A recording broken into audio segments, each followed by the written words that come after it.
Morning, everyone. It is, June 14th, meeting of the City Finance Committee. May I get a roll call, please? Oh.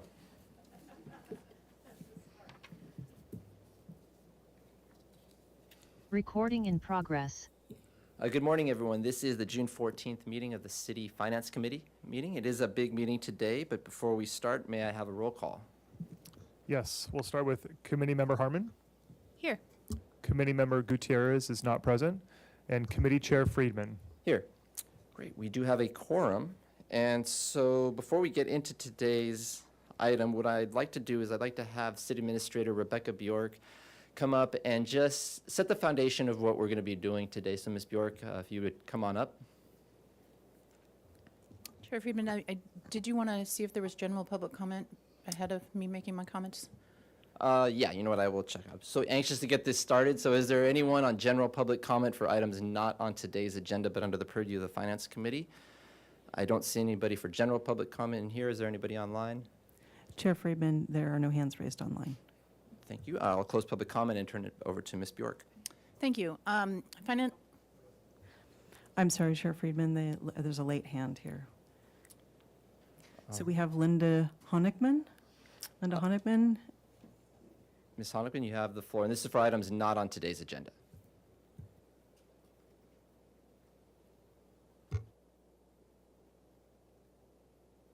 Please go ahead, Linda Honigman.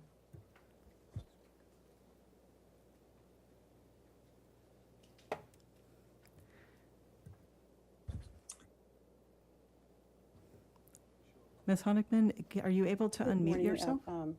If this is on the agenda, it's not a specific item, but it's a comment about physical sustainability. You're cutting out, Ms. Honigman.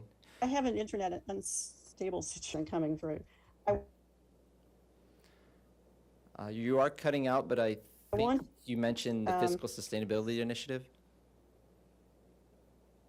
Ms. Honigman?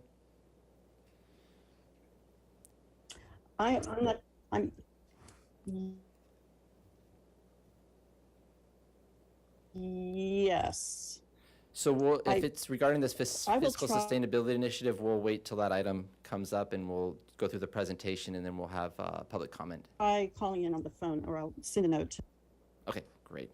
So I'm going to close general public comment, and if by chance her issue is not that, I can reopen it later, but she's going to call in. She's having technical difficulties as well. So I'll turn it, third time's a charm, back to Ms. Bjork.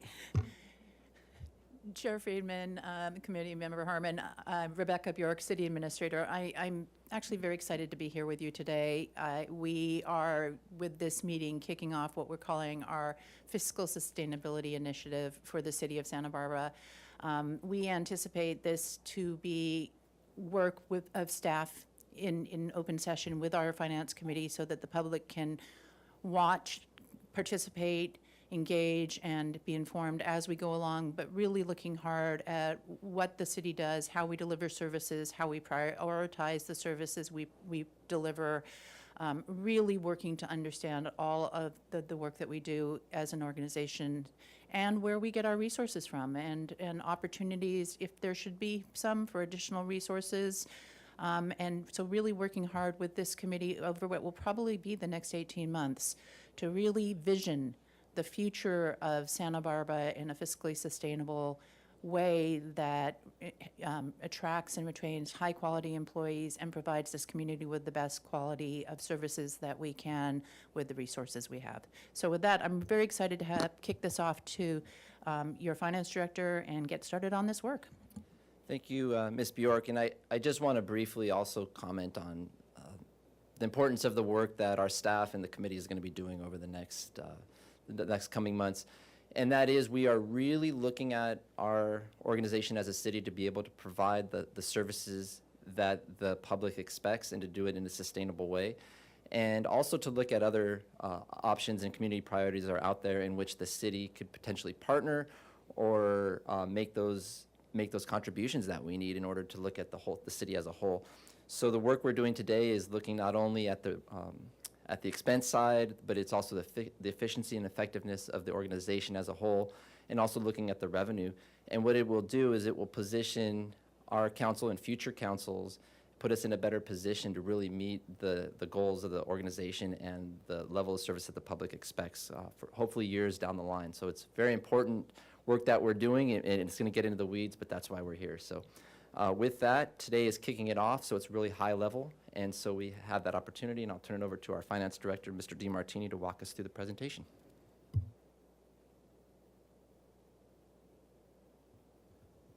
Okay, good morning, Committee Chair Friedman, Committee Member Harmon. My name is Keith DeMartini, and I'm the city's finance director, and it is my pleasure to initiate the Fiscal Sustainability Project with the City of Santa Barbara. This has been an effort that department heads with the city administrator and other staff have been thinking about for a little bit of time now, and we're very happy to be at this point of the process to really be kicking it off, and we're very excited to be working with you over the next 18 months, as the city administrator mentioned. Just a couple introductory words with this presentation and this effort ahead of us. We do have financial challenges as a city, but these challenges can definitely be overcome. We have proven that we have been able to do that in incredibly challenging budget situations over the past couple of years as it relates to COVID, and even in years prior as it relates to the economic recessions that we've had, the Thomas Fire, and so on and so forth. We have many fiscally prudent policies and procedures as a city. Our budget process is transparent. We maintain transparency with our financial reporting. We have an excellent credit rating as a city. We pay our bills on time. We comply with the myriad of federal, state, and local rules and regulations.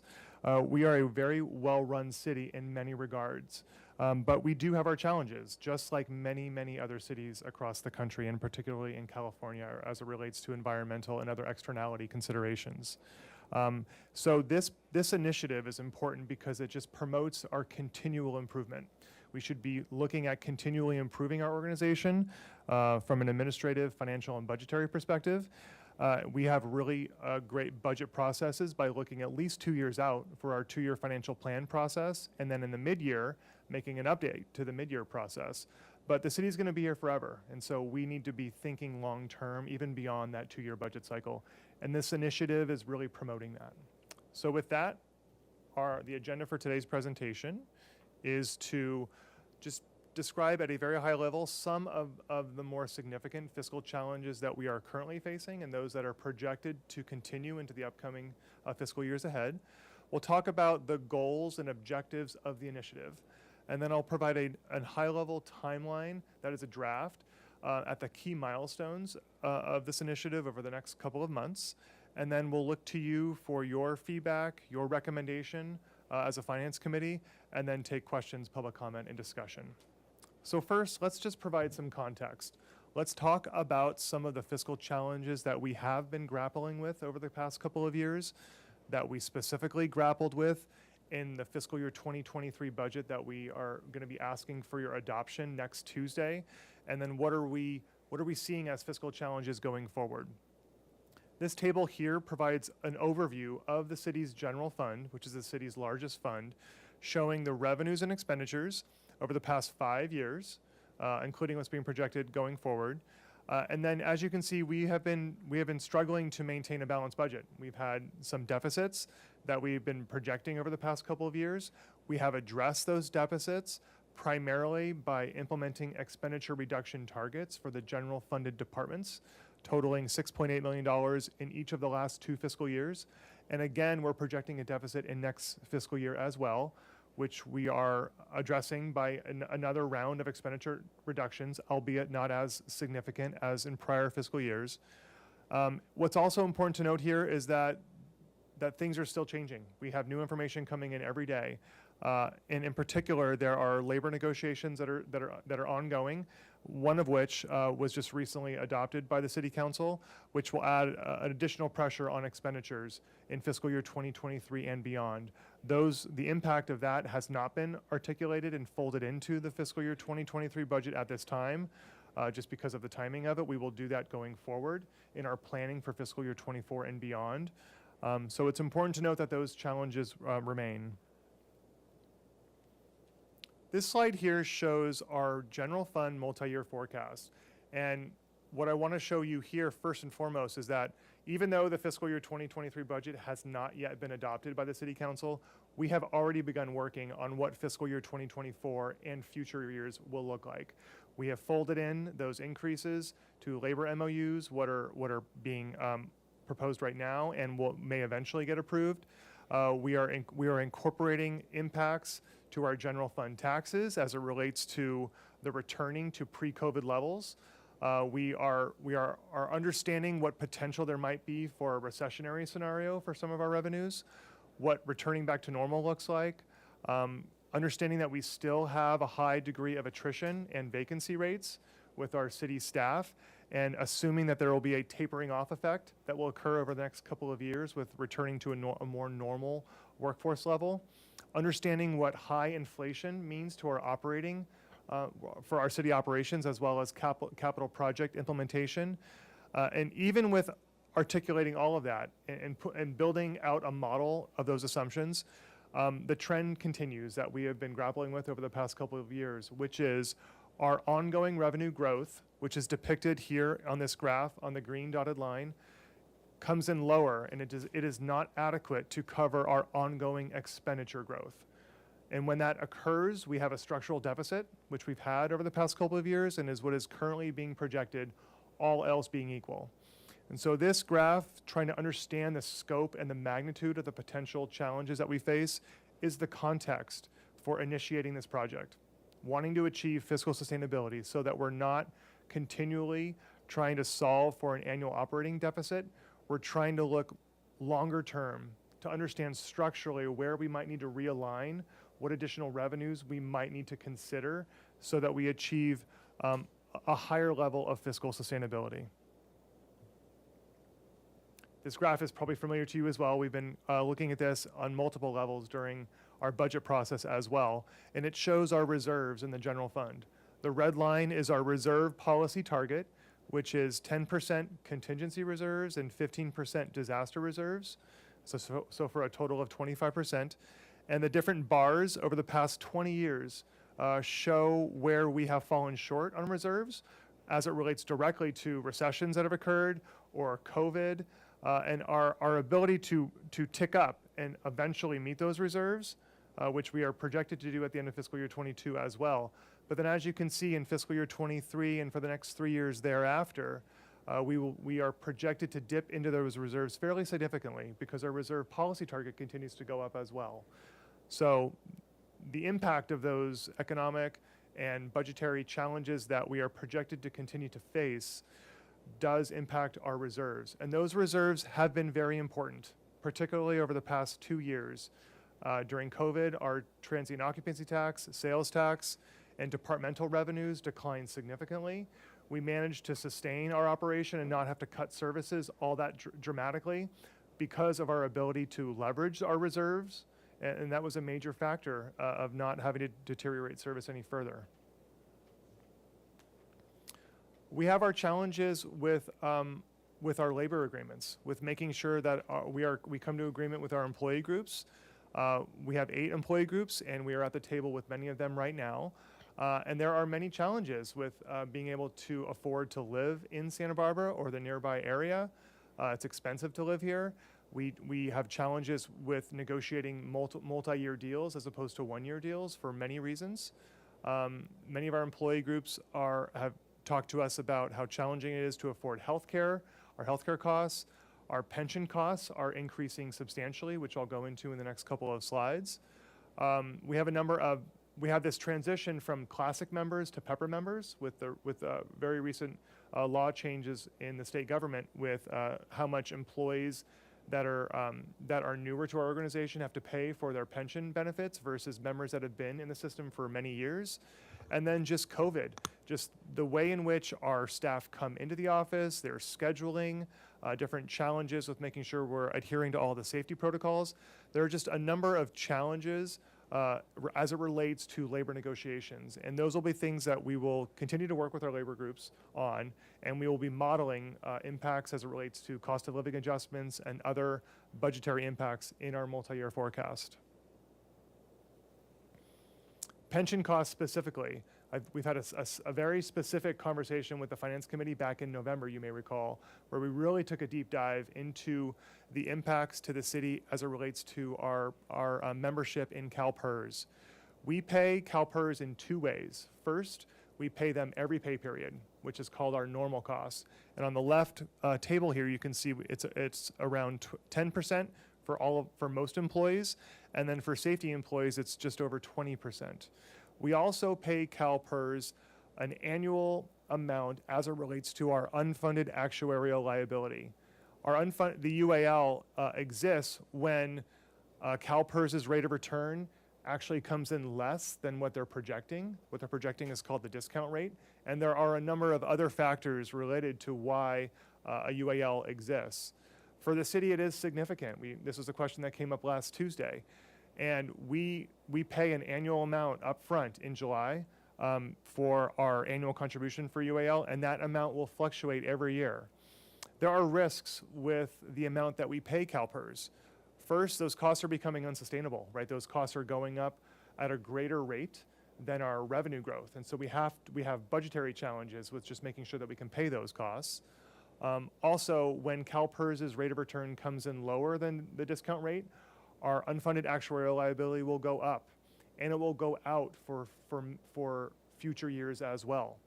So there are just the fluctuation and the variability in our CalPERS responsibilities continue to be an issue for our budget balancing. What we discussed back in November when we met with you, you gave us some very clear direction as it relates to this slide here. First and foremost, we will continue to prepay our annual contribution to our UAL. And by doing that, we save about $1 million a year. That's a really great strategy. We've been doing that for at least 4 years. We will continue to do that.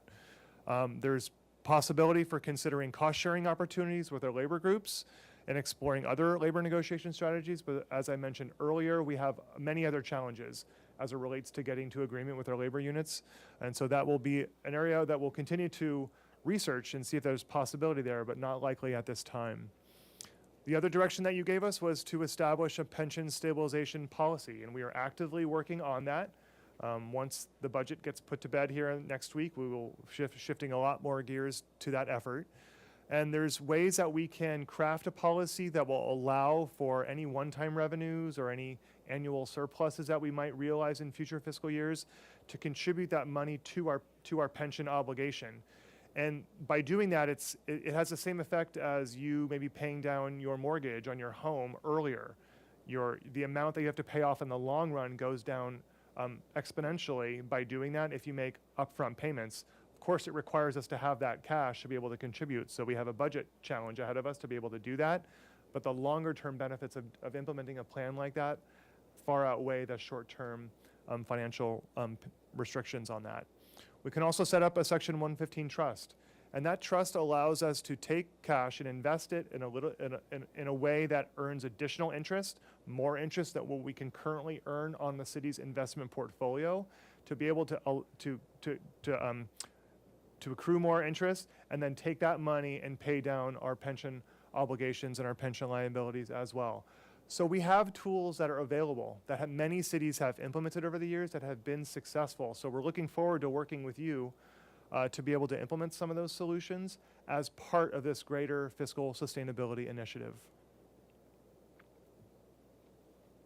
Of course, the economy will impact our budget as well. And we've seen that in recent years as it relates to COVID.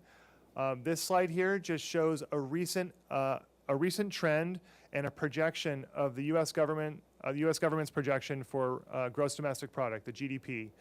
And I wanted to show this graph because I've been monitoring this over the past couple of years as well, and how it relates to other trends in the economy that impact our particular city budget. This graph just 6 months ago, just 9 months ago, showed the blue graph, the actual forecast, being much closer to the trend line. And so in recent months, real GDP levels, the projections have actually come down a little bit as I think economists are grappling with potential recessionary scenarios. There's no recession right now that we're aware of being projected in the next fiscal year or beyond. We're not projecting that right now either, but we're closely monitoring it. And if that were to occur, we might need to reevaluate our more cyclical revenue sources like sales tax and TOT, and see what might occur. Another graph that came to mind I didn't show on this slide today was our sales tax in our city. It fluctuates more drastically than the sales tax that the county receives or that the state of California. Again, because of our heavy reliance on the tourism economy. And so when there's changes in tourism trends, our sales tax tends to fluctuate more drastically. So again, it shows how volatile some of our revenue sources are. Inflation, it's in the news every day, right? We have the highest inflation we've seen in decades in lots of ways. This graph shows a 20-plus year trend of U.S. inflation. Of course, there's more regional and more statewide trends that are more pertinent to us. Inflation is good for us, but it's mostly bad for us. It's good for us in TOT and sales tax, right? It actually drives up the cost for people to stay in our hotels. It drives up the purchasing for goods within Santa Barbara, which in turn means we get some incremental additional sales tax revenue. It's mostly bad for us though, because it's more costly for us to provide services to the members of the public, and it's a lot more costly for us to buy things and to implement capital improvement projects. We've seen cost increases for capital projects go up pretty substantially. So in the long run, inflation is definitely bad for us. So we will continue to monitor this. We have assumed we've assumed continual high inflation over the next couple of years in our preliminary multi-year forecast, but again with sort of this tapering off effect, assuming that it will come back down to a more normal level over the next couple of years. But that is definitely a factor. If inflation continues, we will evaluate additional sort of expenditure budget projections along with that. I also wanted to talk about a couple other funds where we are seeing previous years and current and future fiscal year challenges. First, downtown parking. This is a slide that the Public Works Department presented to the City Council during their budget hearing a couple of weeks ago. And it shows a couple years of history and what is being projected as their ending reserve balance in the downtown parking fund. The downtown parking fund is treated as an enterprise fund, meaning that it needs to be completely self-sustaining and not require any resources from the general fund or any other fund. And in prior years, they've had a healthy balance. They haven't needed to necessarily consider any fee increases or needing to use reserves. But COVID had a significant impact on the downtown parking fund, where they've had to eat into the reserves quite a bit to sustain their operation because many of their expenditures are fixed. And this graph shows the blue line was the status quo, which is without any hourly rate increase, so remaining at $1.50 an hour. And as you can see in fiscal year 23 and then and beyond, their fund balance will go negative. But what's on the table right now, which council we're hoping will adopt next Tuesday, is increasing the hourly rate from $1.50 to $2.50. And as you can see, that has a significant benefit on the fund balance. It will continue to stay in the black, but as you can see, that will not be enough to be able to sustain that operation. And so there will be additional decisions that will be required to make sure that that fund retains a healthy fund balance. I also want to talk about insurance. As you're aware, the city is self-insured. We have a self-insurance fund. The two major programs in our self-insurance fund are property insurance and our general liability insurance. And there have been some significant changes that have impacted the insurance markets over the past couple of years as it relates to climate changes, the extension of droughts in the western United States, the wildfire seasons, which right now seem as though they're ongoing. There really isn't a season anymore. Those just continue to be more significant and more local. Storms in the East Coast and Southern Coast have impacted the insurance industries as well. And just the sheer volume of claims and the value of the claims that have had to be paid out continue to go up as well. On the general liability side, there are issues with law enforcement claims. Again, the number of claims that have been received and the value of them as well. Escalating jury verdicts, reducing competition in the insurance industry, and then just return to work and vaccinations have caused additional claims to be received. It is really important that we retain a healthy balance in our self-insurance fund. That fund is used to pay our annual insurance premiums, as well as pay for claims that we might have to pay during the operating year. Every year, we ask an actuary to conduct a very thorough analysis, and they recommend an actuarial reserve level in our self-insurance fund. And as you can imagine, that recommended level will go up over time, right? As our city continues to incur claims, as those economic conditions that I mentioned on the previous slide continue to occur. Right now, in our self-insurance fund, we have about $8 million in it. We should have about 18 million. So we are underfunded in our self-insurance fund by about 10 million. And all else being equal, that gap will continue to widen. And actually last October, we presented a detailed overview to the Finance Committee about our self-insurance fund. And we recommended options to consider to start the process for replenishing those reserves to get up to our actuarial recommended level. And we have built in that plan into the fiscal year 23 budget, and we will plan to continue to do so through the next 9 fiscal years. And that will come at a cost. We will have to increase our allocations from all of the city's operating departments into our self-insurance fund, increasing it by over $1 million a year so that we can gradually ramp up and replenish those reserves. And that's projected here on this graph on the bottom red line, showing after 9 years, hopefully achieving our recommended level. But this will be a rather expensive plan because it will increase costs to departments, including the general fund, over the next 9 years. And then finally, just reserves in general. We are working on revising the city's reserve policies so that they're 100% comprehensive for all of the funds where it is truly recommended that we do have a reserve policy. We do have a reserve policy for the general fund and the major enterprise funds. We do not have it for all of them, though. And so it's important that it is comprehensive and it is a citywide reserve policy. It's important that they talk about contingencies, what happens in the event of a disaster. We want to make sure that we have cash available for capital improvement projects as well. We don't have any reserve policy currently that addresses our pension liability, which I mentioned earlier. We want to be able to establish that. Maybe there needs to be a conversation in regards to sea level rise, deferred maintenance, and I'm sure there are a number of other considerations that should be discussed as it relates to our reserves. And again, we think that's important to be included in this fiscal sustainability initiative because it really gives us the ability to achieve sustainability in the long run. And also, we've had a track record of needing to dip into those reserves, rightly so. That's what those reserves are for, when the economy shows signs of recession or when there's a natural disaster. So now that I've laid out the context, I've sort of summarized what are the major fiscal challenges that we've been grappling with as an organization over the past couple of years, what we've been discussing with you and the City Council with the fiscal year 23 budget, and then going forward. Let's talk about the initiative itself, because it is really important as it relates to addressing those issues and concerns.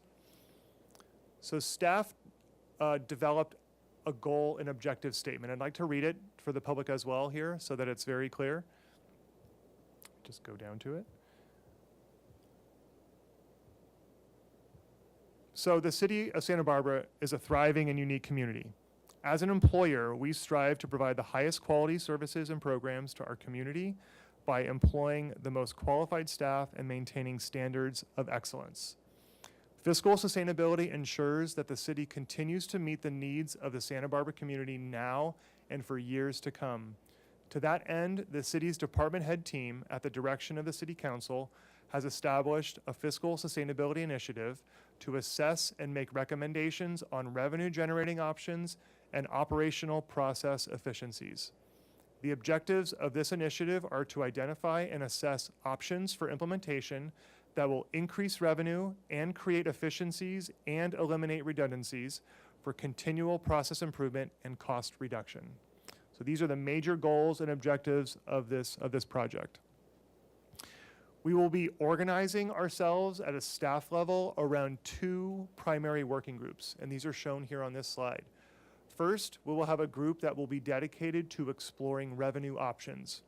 That will include the drafting and establishment of a revenue management strategy, which the city currently does not have, looking at revising and setting a fee-setting policy.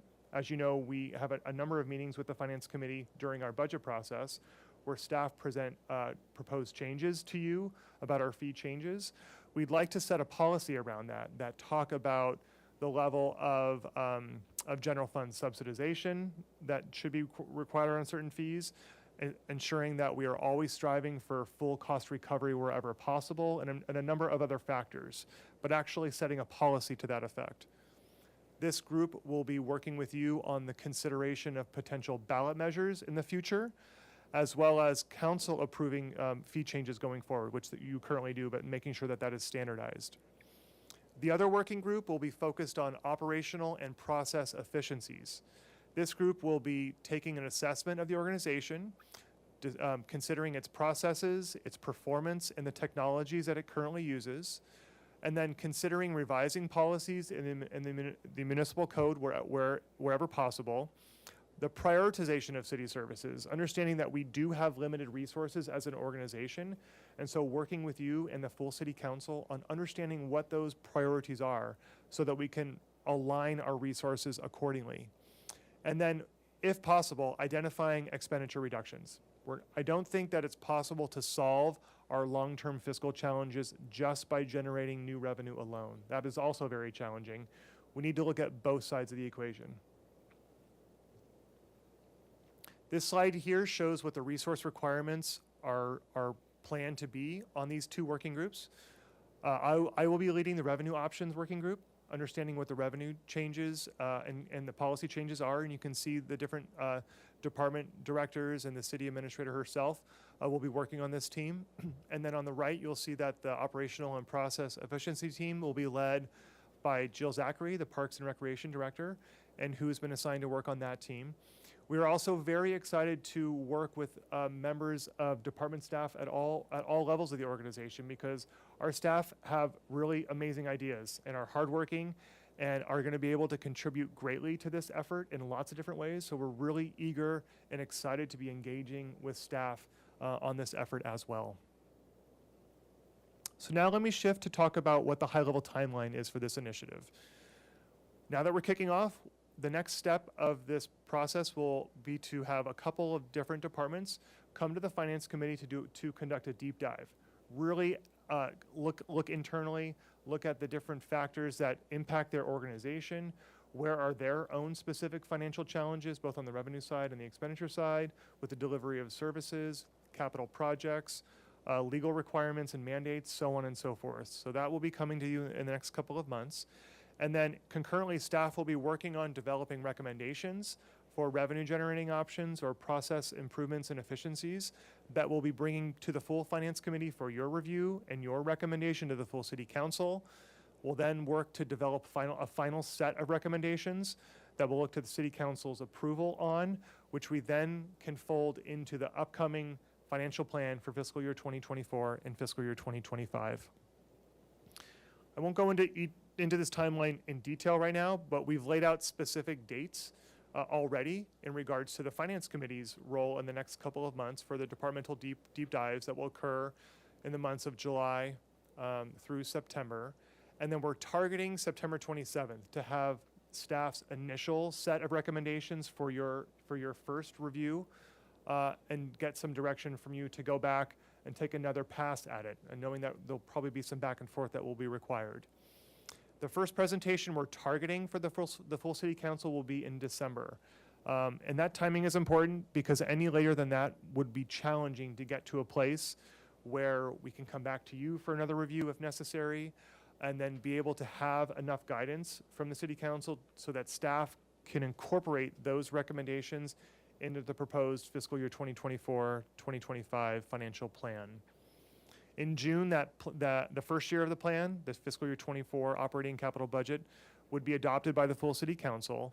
And then soon after that, if Council gives direction to consider possible revenue measures to be included on a future ballot, that work would likely need to occur in the fall of 2023, so that we can have plenty of time so that revenue measure or revenue measures, whatever it might be, would be included in the general election for November of 2024.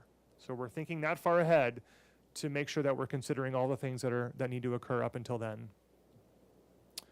So the recommendations from staff to the Finance Committee today are to hear a report from staff regarding the fiscal challenges facing the city, hear a report from staff regarding the purpose, scope, and timeline of the Fiscal Sustainability Initiative that will assess potential revenue measures and operational efficiencies, and provide direction to staff regarding the Fiscal Sustainability Initiative and additional topics the committee wishes to include in their review. That concludes my presentation. Be happy to take any questions, public comment, and discussion. Thank you very much. Thank you, Mr. DiMartini, and all of our staff for putting that presentation together. I know it was a lot of work by many people to put it in there. So I will open it up at this point to my colleagues for questions, and then we will go to public comment, and then we'll have our deliberations for any items, additional items, or other things we want to discuss. So are there any questions at this point? Councilmember Harmon. Thank you, Chair Friedman, and I echo the thanks. I'll save my comments, but this is a really important effort, so my appreciation. I just, I guess, sort of have a process question, and maybe this is getting a little bit into discussion, but I know, for example, last Wednesday, we spoke about a sustainable funding source for affordable housing, and the motion, if I remember correctly, that we made was to have that conversation, I think as part of this process, or certainly in Finance Committee, and I'm wondering if you can share with me just sort of where you think that conversation fits in within this framework, because I'm not seeing a real clear opportunity to have that sort of fulsome discussion. So that's question one. Thank you. Committee Member Harmon, yes, that feedback was given to staff at last Wednesday's budget deliberation meeting. And that specific request was for finding a funding source for affordable housing. And so that particular question will be addressed in the revenue options working group. So if there's a tax measure or another way of identifying and securing funding for affordable housing, that working group will take that on as an effort to explore ways in which to do that. Obviously working with the Housing Authority and other local or other governmental agencies that are involved in that effort as well. So that effort will be addressed in that working group. Chair Friedman, if we have, sorry, my mic's really loud today. If we have additional ideas for potential things that one of or both of these working groups could look at, should I save that for the discussion section? It's not really a question. Yeah, let's save that for the discussion, then we can incorporate that into direction at the end. Thank And you. I'd just like to remind my colleagues that the staff is going to be doing a lot of work on both of these, the revenue options and the operational process and efficiencies. And so they're going to be working within their departments with the finance, and they're going to come back to us at each of these different phases. So we'll be taking a look at those specific items. So anything that you want to add today, we can incorporate it in there, and it will come back to us. So I think that's in line with where you were going with affordable housing, Councilmember Harmon. So Councilmember Gutierrez, do you have any questions at this point? I have one question. On the downtown parking reserve slide, I believe it's slide 12, just so the, it's for information for the public. Mr. DiMartini, I'm sure that you have compared other cities' fees for parking. Could you, I think that the $250 is still a very reasonable price compared to other cities. Could you just share with the public examples of the fees that are out there currently?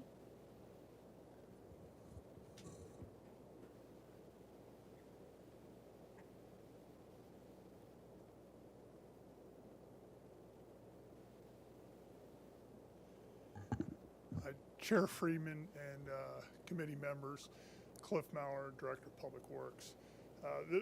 We did extensive research on what fees are out there in comparable cities, so coastal California, and they vary significantly because there's very different approaches that you can take to parking.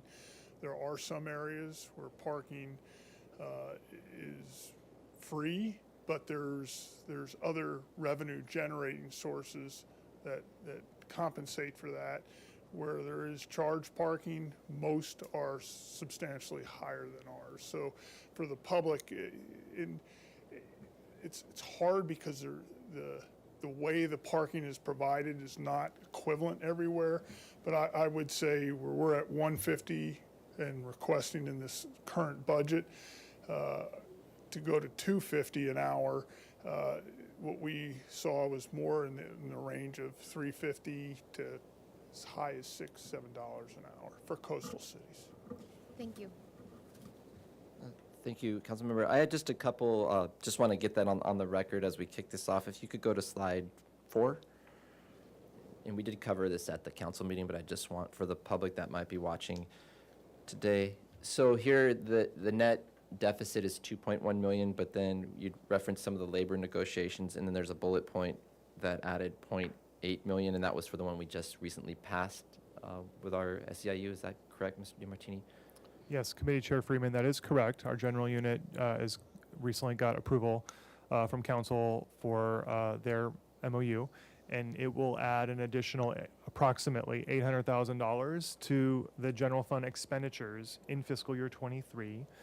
That number is not included on the table because I wanted the table to tie to what you're actually going to be adopting next Tuesday.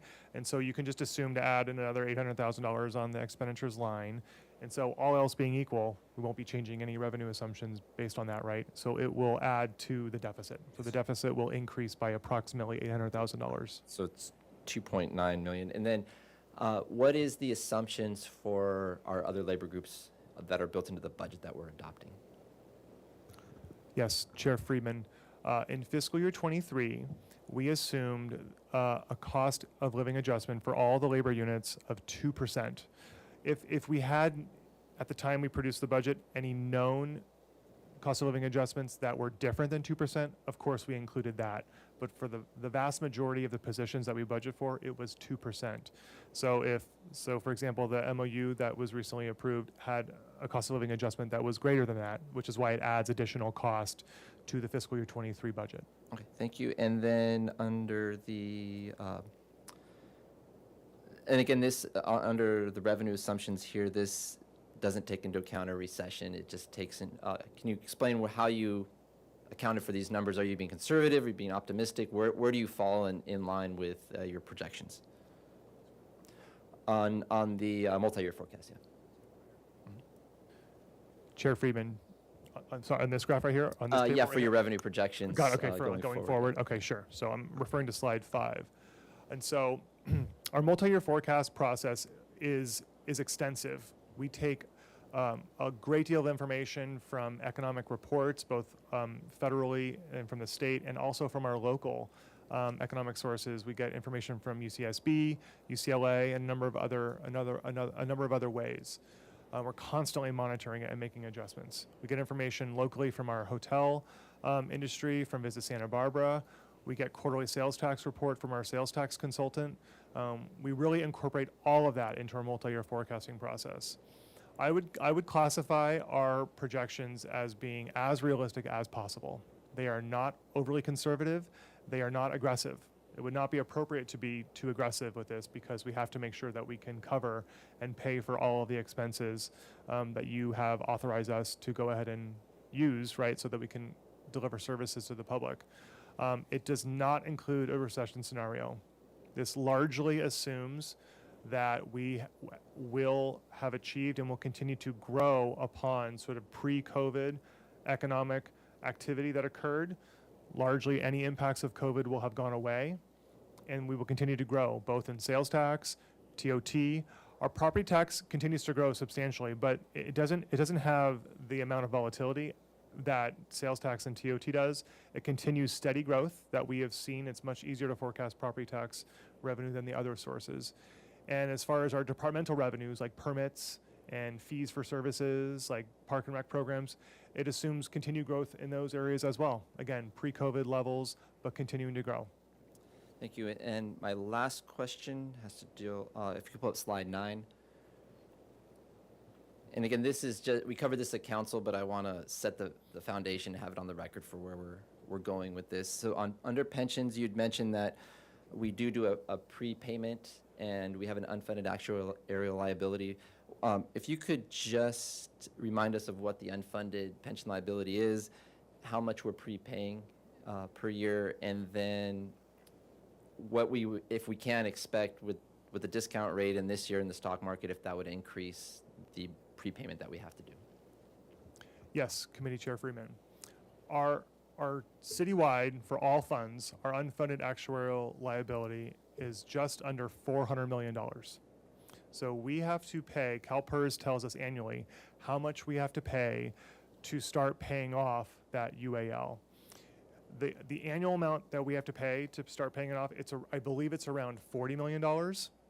And we have two options to be able to pay it. We can pay it once a month, so 12 installments, or we can pay it upfront in July at the beginning of the fiscal year. We choose to do the latter. We pay it upfront in July, and we've done that for the past 4 years or so. And by doing that, we get like a prepayment credit. We save about $1 million just by being able to do that. So we have to manage our cash. We have to make sure that we have enough cash available in July to be able to do that, and we've been able to successfully do that. So that's great. And then I'm sorry, you had another question. In terms of, this is a question we get, in terms of the discount rate that you mentioned earlier, what is that percentage that they build in terms of growth in the stock market? And then in a year like this year where it looks like it's not going to meet it, or at this current situation it's not up to this point in the year, how would that affect the payment that we have to make for the UAL? Yes, thank you for reminding me, Councilmember Freeman. So CalPERS invests very substantially in lots of different ways. They have a targeted rate of return on their investments of 6.8%. It was actually recently brought down from 7% just this past year. When CalPERS does not achieve their targeted rate of return of 6.8%, which they are projected to not do this year. They're projected to come in, I believe the last I heard it was around 4%. It might be a little bit different than that now. What will happen to us with our annual unfunded actuarial liability payment is that amount will generally go up in the next couple of years, and the time horizon by which we have to pay down that UAL will actually go out further. So they plan that we pay that off over the next 20 years, but then the next year when we get our actuarial report, it will go out another year. So it will extend the amount of time that we have to pay our annual contribution to our UAL, and it will increase the amount. It will go higher. Thank you. I appreciate that. And those are just some of the assumptions we're starting out with. So at this point, I'm going to open it up. Oh, sure. Further questions, Councilmember Gutierrez. Mr. DiMartini, during our last council meeting where we talked about the budget, you had mentioned about the different possibilities to gain revenue. You mentioned about vacancy tax, maybe opening up some more of the cannabis license. Could you just, for the general public, can you mention some of those possibilities of where we can gain a little bit more revenue? Yes, Councilmember Gutierrez, I'd be happy to. And again, staff is really looking forward to providing a comprehensive list, a really thorough list that will explore any and all the options that are available to us. So there are a number of things that we can look at. We can look at increasing our sales tax rate. Again, we recently just did that with the passage of Measure C. There's capacity to increase it even further. There is capacity to increase the transient occupancy tax. Right now that tax is 12%. Many cities have gone up to 13% or 14%. Many of them have done that over the past number of years. We have capacity, you have capacity as a city council to increase the effective cannabis tax rate, excise tax rate, even higher. The voters approved a higher rate than the rate that we're currently implementing. So there's a way for council to take an action to just increase it. There could be a vote of the people to increase that tax even further, potentially. There's a way of increasing the real property transfer tax. I can't quote the exact rate off the top of my head, but there's an opportunity there, potentially. There are other tax measures that can be explored, our utility users tax, our business license tax. Our business license municipal code section has not been updated in many, many years. It is outdated in a number of ways, so there's an ability to change the structure of our business license tax program in our code and change the rates accordingly. That would likely generate an additional revenue. As mentioned during our budget hearings with you under my presentation for the Finance Department, we are going to be focusing on tax audits in the upcoming year. We're going to be focusing on auditing systematically the cannabis businesses in Santa Barbara, as well as all of the hotels. And so it will likely be a program that we will implement over a number of years. But it is typical that when a city does that, when they implement those audits, that additional tax revenues are achieved. Just making sure that all those businesses are complying with all of the rules and regulations, and that they ensure those good business practices continue thereafter. There's ways of ensuring that we're achieving cost recovery for many of the city's fees that we currently have. Many of them are not fully cost recoverable for a number of reasons that are probably, very valid and that have a policy consideration. But wanting to put those before you to ensure that we are maximizing revenues and ensuring cost recovery for fees that really should be fully cost recoverable. Those are just a number of examples that have come up over the past number of months. Those will be on the table for consideration. We have to weigh a number of factors with revenues. If those have to go to the general public for a vote, what's the viability of them? We have to make sure that that we do some polling in advance. We have a very comprehensive communication strategy. How much revenue could they potentially generate versus others? How much work? How much money will it take to implement a tax measure, for example? There are a number of considerations that we will need to talk about and consider with you and get your guidance to see what we might move forward with. Thank you, Mr. DiMartini and Councilmember Gutierrez. So at this point, I'm going to open it up for public comment. We'll start here in the room, and Mr. Rob Fredericks, come on up to the podium. You have 3 minutes.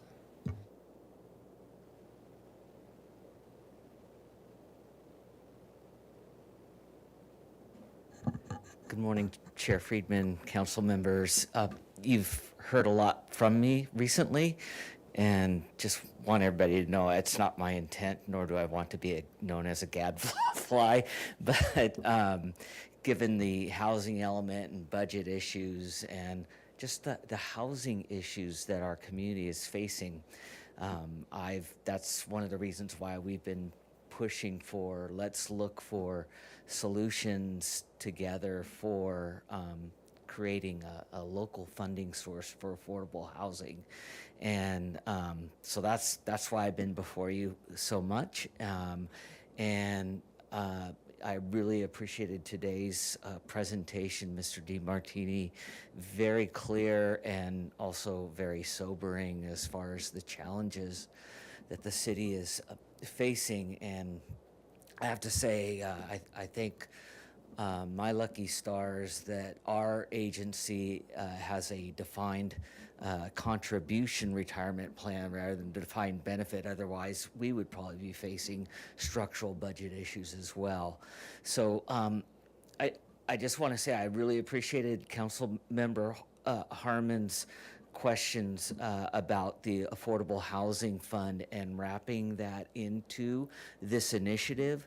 I think it's really important, and the Housing Authority wants to be a resource to the city when looking at all of this, and we want to be a part of it and to move this forward. So use us as a resource when you're looking at that, and we look forward to following this initiative.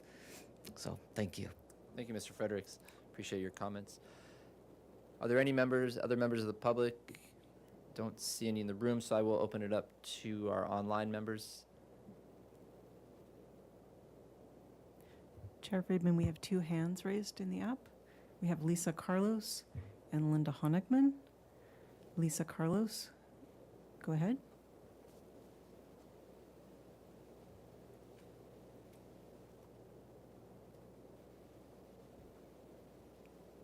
Lisa Carlos. Good morning. I can think of no greater humanitarian crisis or social injustice facing our city than our affordable housing one. A crisis that is just like and worsened by the pandemic deserves the council's swift and immediate attention and a sizable allocation of resources.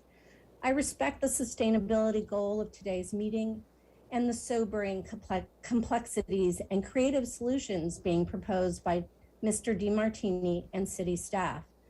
But I just want to remind you of the people whose labor provides the revenue from tourism that keeps our city's coffers full and our books balanced.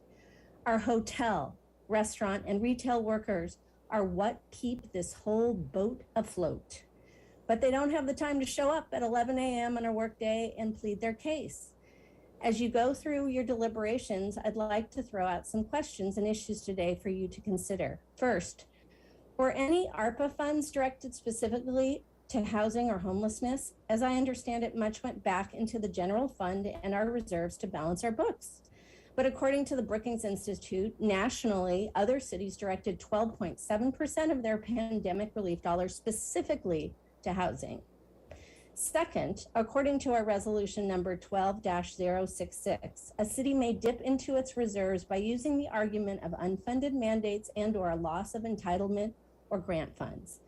Well, both of these reasons apply here. We have a housing element requiring you to meet RHNA targets, of which more than half require some form of public subsidies to build. And if that isn't an unfunded mandate, then I don't know what is. Also mentioned in this resolution is the loss of entitlement or grant funds, which is essentially what happened when we lost redevelopment authority funding back in 2011. Last, and most important, there are new state housing laws such as AB 868, which aim to affirmatively further fair housing laws and specifically point to the fact that cities cannot discriminate in the way they administer housing policies and programs. That includes the use of our resources. Your legal team can confirm, but I believe the growing gap between housing for the wealthy in this community and housing for our lower income, hardworking people is a growing inequity that needs to be addressed immediately if we are not subject to the penalties of this law.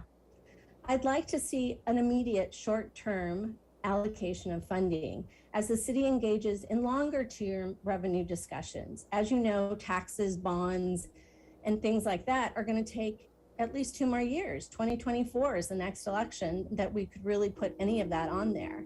And it's going to be too little too late.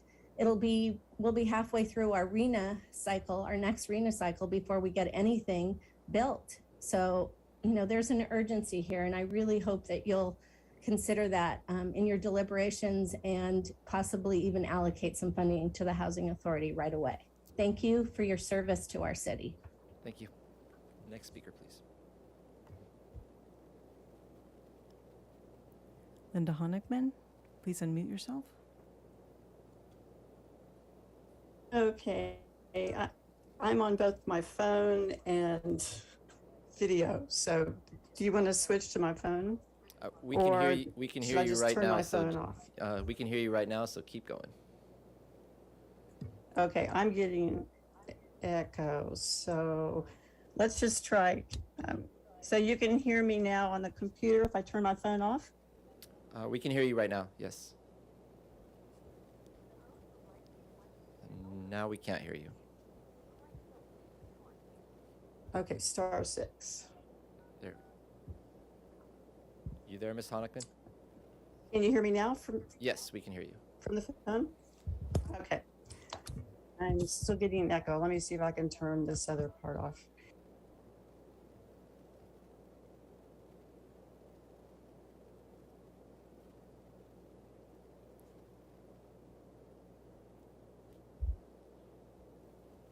Okay. Now are you hearing me? Yes, we can hear you. Oh, finally. Okay. Sorry about that. Very frustrating. So, thank you for this opportunity. I did finally send a written version of longer comments, but just to paraphrase, there are 3 types of revenue that I think we could consider for the affordable housing. One, I participated in a subcommittee of the Regional Affordable Housing Task Force in 2019 and 20, and we were looking at the possibility of applying for a large grant that comes from state cap and trade funds, and it's for affordable housing and sustainable communities. Ventura had gotten $18 million, I believe, in 2017 or 18 from that source. And comparing our situation with what Ventura got points for on their application, I do think that's doable, especially if you are replacing some planning positions, because I know we need more bandwidth for staff. Number 2, I think there is potential. There's a lot of interest in raising money from donations, as was done in the San Marcos Foothills project. Number 3, there's a chance for some community members to become investors and others to participate in kind of a lease-to-own type program through limited equity cooperative and community land trusts. I began working on that as a board member of a new nonprofit called Future Housing Communities, which has had to pause during COVID. But time is of the essence for any of that, whether we get 20 million like the San Marcos project or we get a large grant. The first step is to get a commitment from the city and other interested agencies like the Housing Authority, perhaps MPD. The second is to nail down the source of seed money. We really can't wait. Even a year or two is too long to start the process. And I think there is the possibility of using the reserve fund for loan purposes, so the money could be paid back. I think that's really important to explore. The only other comment is that we have tremendous assets and opportunities locally, beginning with our city's housing authority. I understand that when the redevelopment agencies were closed, one reason was the state deficit, but another was that there was some corruption up and down the state, and we definitely don't have that with our county or our city housing authority. I've been attending their meetings for 3 years in the city, and they have heart, a strong work ethic, excellent 5-year goals, a mindset that they want to keep improving on their DEI lens. And the best part, as far as this committee is concerned, they have a deep bench of folks who are good at scoping feasibility of projects and who provide complete transparency to the public who want to follow revenue and expenses project by project. This is what you want. This is who you want to entrust with funds to get the most bang for your taxpayer buck. Thank you. Thank you. Any further speakers? There are no further speakers, Chair Friedman. Thank you. I think this might set a record for public speakers at a finance committee meeting. All right, so I will close public comment, and now I will turn it over to my colleagues for our deliberative comments. And again, we're looking at the sustainability initiative and the work we're going to be doing over the coming 6 months. So if there are any items you want to add or any direction on some of the items you've heard today or any nuances, please feel free to add those to the scope. Mr. DeMartini's staff will be taking notes. So who'd like to go? Councilmember Harmon. Thank you, Chair Friedman. And I'll just start again with my sincere appreciation for this. Mr. DeMartini, staff, everyone that is on board and at the table to make this work. This is so important, and particularly over the last couple of months as we've been moving through this budget process. I've been having conversations that just differ so wildly in terms of understanding of where we are financially as a city. You know, one day we'll go to a meeting where someone says, you know, the doom and gloom picture is way overdone. You actually have a lot more than you think you do. And then I'll go to a meeting the next day that says the doom and gloom picture is not even close to how gloomy we are. We're so much worse off. And so I think for all of us, myself included, but the entire community, to have this opportunity to really week after week lean in a very detailed way to understand where we're at and get us all on the same page, I think that's just going to be absolutely critical as we think about some of these big programs that we all as a community, I think, agree need to be funded to get us from the same starting place. Is just so crucial. So I have to say that, and also just encourage everyone, to anyone who may be listening today, and I will make sure to communicate with people, really try to watch Finance Committee. Chair Friedman, you're right, this is the record for number of public comments, and no offense to our finance professionals, typically it's a little bit on the drier side, but with Mr. DeMartini, it'll be as exciting as possible, I'm sure. But I think it's really important, to the extent that any community member has a vision for something new or different or exciting, anything that requires investment, as frankly everything does, please watch these meetings and please be along with us on this ride. I think it's really important. So with that said, just a couple of things that I want to highlight or chat about. First, really very much looking forward to the feedback from the Revenue Options Group, particularly on real property transfer tax. That's something that I've been looking at. I know a number of different people have been thinking about, and I really would like to see that and how that might work, and where we could use that money and how. I mean, my own interest, and I think I've been clear, so it will be no surprise to all of you, would be that some of that money, however that works, could potentially be part of an ongoing funding source for affordable housing. To that end, I'm also interested in a ballot initiative to increase TOT. I think a lot of us have been thinking about that increase specifically in connection with affordable housing, but I think, frankly, regardless of what we use that increase for, the fact that we are out of line with other California communities says to me that it's necessary to take that step, at least to our neighbors, and see if they agree that we should be more in line, 13, 14, 15%. I'm particularly interested on that note to find out where other coastal California cities are. So I know you all will do this when it comes back to us, but that's just something that I think would be critical for us to understand as we sort of scope that. And so with all that said, I think I'm going to confine my comments for the rest of my time to the issue of a funding source for affordable housing. This is something that's been on my mind for a very long time, frankly, since I joined council 3.5 years ago. It's clearly becoming more sort of part of the conversation in our community. So we have the long-term track, and I think there's a clear understanding, whether that's a TOT initiative, a transfer tax, like that, to me, I think is both inevitable and something that we all seem to be in agreement on. I am also interested in understanding what ways, or whether there is any way, to bridge that gap between getting this on the ballot in 2024, getting the tax initiated and the funding stream moving, and starting something, as one of the speakers said, more immediately. To that end, I would love, and I'm going to ask, I guess if this is appropriate, Chair Friedman, that our revenue options group take a look at revising our reserve policies, much in the way that you have suggested when it comes to pension management, to do a small investment fund.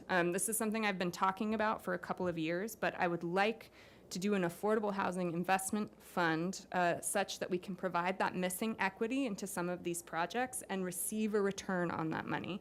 I'm happy to maybe meet with the working group to chat with them more about what I've been envisioning. I've written, 8 memos on this over the last 3 years, and no one's been interested in reading them, so I'm going to force them all on you. But this is something that I would really like to see us consider.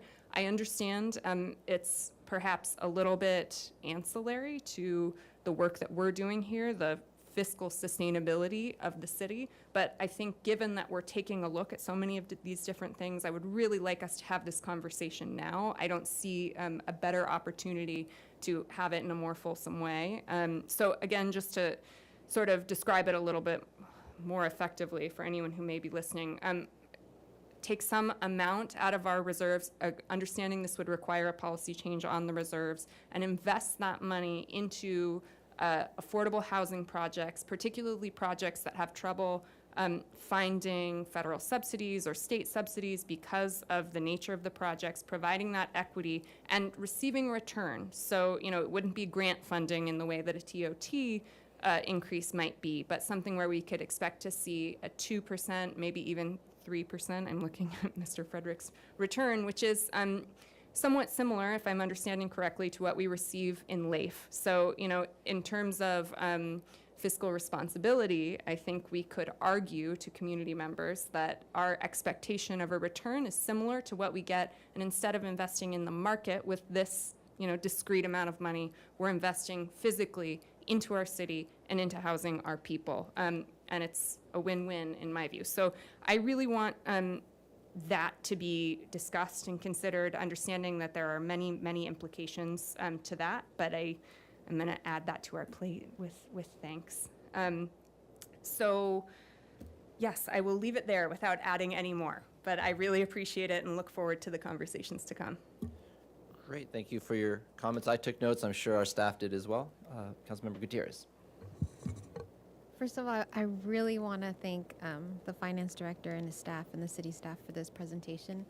I've had many conversations with community members that finance can be very overwhelmed. And I just wanted to give you the feedback of some of the constituents in my district. They are very happy with every time you present. Your presentations are very clear, and it's really easy to read and understand. And they are very thankful because of the way when you present, it's not hard to understand. And there's been a lot more engagement and conversation, at least from the community members in my area, to talk about finance. And they said, we've never really got it involved because when we hear the meetings or when we've gone to the meetings, they're very overwhelmed. So thank you so much for being so transparent and very considerate to the public. My priorities are pensions, and I really liked your recommendation about establishing a Section 115 trust. Really looking into that, and also the housing issue. We live in a city that is just getting more and more expensive. Developers, it doesn't pencil out for them to build affordable housing, and I know we have the percentage of, for X amount of units, you need to have affordable housing. I think the organizations like the Housing Authority has that ability to create affordable housing in our community. So I second Ms. Harmon's request, and that's it for me. Thank you. Thank you, Councilmember Gutierrez. So I too want to thank our staff. And when Councilmember Harmon mentioned the doom and gloom, I thought it's appropriate that this meeting is taking place on a June morning, which it was a little gloomy out, but it's sunny out now. So hopefully this work will get us away from the June gloom and bring us to a sunnier place for a lot of these initiatives. So I want to go back just to the beginning and just really appreciate that what this initiative is doing. And to me, I think you summarized it well, Mr. DeMartini. It promotes our long-term sustainability. And we do know what the challenges are. There's some that we don't know, that we can't foresee, but we pretty much do. And there's many of the same challenges we've always had as a city, but they're just reaching a crisis point. But they're not something that we can't overcome. We have the tools to do it, and that's what we're doing right now, is we're planning to address the challenges that we face rather than waiting for them to get worse to a point where we're reacting. We're being proactive here. And the timing for the public to understand is that we operate in 2-year budgets. So the first year is the big year of a budget. And so a year from now, next June, we'll be planning for the first year of a 2-year budget. So to have this work and this information guiding that for that 2 years, it really sets us up for pretty much the rest of the decade to really have that, because you're going to have the first 2 years and then we can adjust during that time. So it's important work that we're doing, and I think my colleagues have recognized that. And so I first want to agree with my colleagues on housing and Mr. Fredericks and our other speakers today. And I do like exploring the idea that was posed today about looking at our reserve policy, and if there is a way we can do that. I like that. And then for me, I wrote down, where did I write them down? Give me 1 second. Lost my notes. I was making a lot of notes here. What I'd like to also look at is when we look at a potential, whether it's a TOT or so, whatever the new revenue sources are, is that we also consider if there's a way we could do perhaps a community services type of tax, whether it's not just for housing, but we have a constant underfunding of our libraries and our parks. So how do we address those? Because if we have an opportunity to look at all three or other important functions, because if we focus on one, we might not be able to do the others, and those are constantly underfunded as well. So I'm not sure how we can get some more sustainable funding for those. And then we also need to look at what our regional partners are proposing, and if there's opportunities for us to go alone, such as our own TOT, but are there other opportunities where we could partner with them that they're bringing something forward?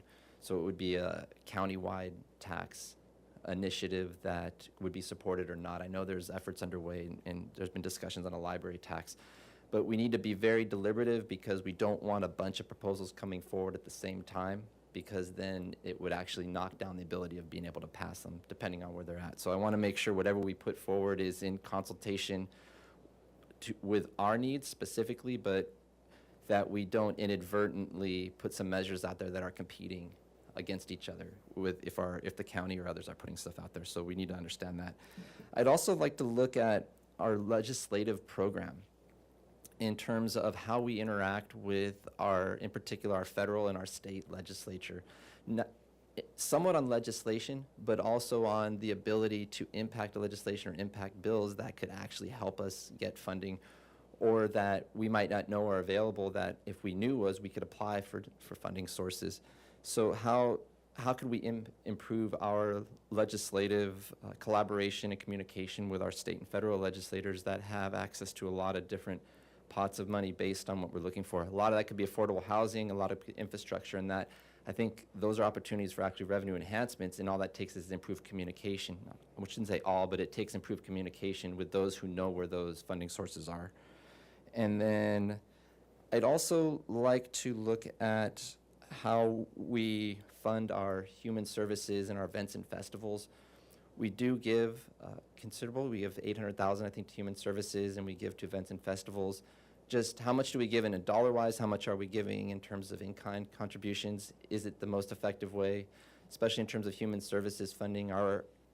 Is this the best way to achieve the goals that we want within those? And so just want to understand that. And then I think those are the main issues. And again, I just want to thank my colleagues and the staff for looking at this. There's a lot of work to be done. And any other last comments? Anything else you need, Mr. DeMartini, at this point? All right, so with that, thank you to everybody today, and I look forward to working with you over the summer, and this meeting is adjourned. Thank you.